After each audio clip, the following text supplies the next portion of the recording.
Кыргызстанда өлкөнү санариптештирүү, электрондук кызмат көрсөтүүлөрдү жайылтуу багытында иштер уланууда.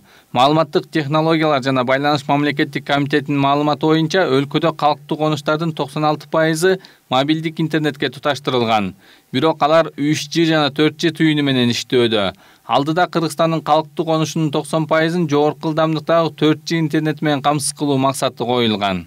Кыргыз Республикасынын билим жана илим министрлиги 2137 социалдык объектилерге интернет тартуу жөнүндө маалыматтарын берип келсе, ошолордун ичинен 2106 ошол социалдык объекттер интернетке туташтырыптыр. Анан кийин булалуу оптика байланышын алсак, алардын ичинен 660 деп берилип жатат. Бирок башка технологиялардын жардамы менен 1446 мектептер кошулуптур да. Жергиликтүү өз алдынча башкаруу жана этнос аралык мамилелер боюнча мамлекеттик агенттигинин маалыматтарында карасак, 453 биздин айыл өкмөттөрүбүз бар. Алардын ичинде 451 интернет тармагына туташтырылыптыр. Алардын ичинен 287 булалуу оптика байланышы болсо, 164 болсо башка технологиялар менен туташтырылып жатат.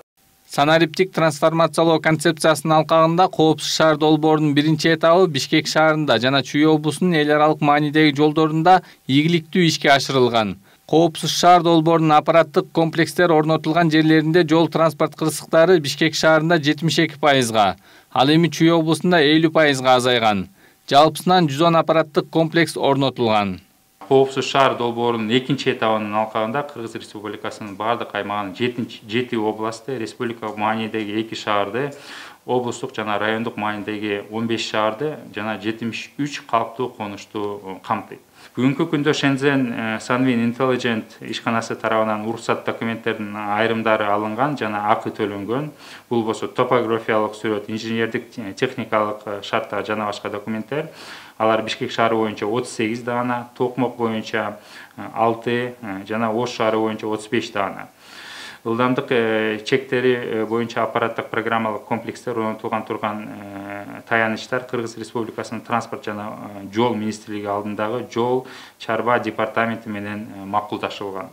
Бириккен Улуттар Уюмунун электрондук өкмөттү өнүктүрүү деңгээли боюнча жүргүзүлгөн изилдөөнүн жыйынтыгында Кыргызстан Борбор Азия мамлекеттеринин арасында 2-орунду ээлеген. Ал эми дүйнөдөгү буунун өкмөттү өнүктүрүү индексинде 193 мүчө мамлекеттин ичинен Кыргызстан 83 орунга ээ болгон. Мисалы түндүк ведомстволор аралык электрондук өз ара аракеттенүү системасына 98 мамлекеттик жана коммерциялык уюмдар туташтырылган. Бул органдардын арасында маалымат алмашуу убакыт өткөн сайын өсүүдө. Бүгүнкү күнгө чейин мамлекеттик органдардын ортосунда 42 миллион, ал эми коммерциялык уюмдардын ортосунда 33 миллион маалымат алмашуу болгон. Канат Жолочиев, Эмил Талайбек уулу, Пирамида.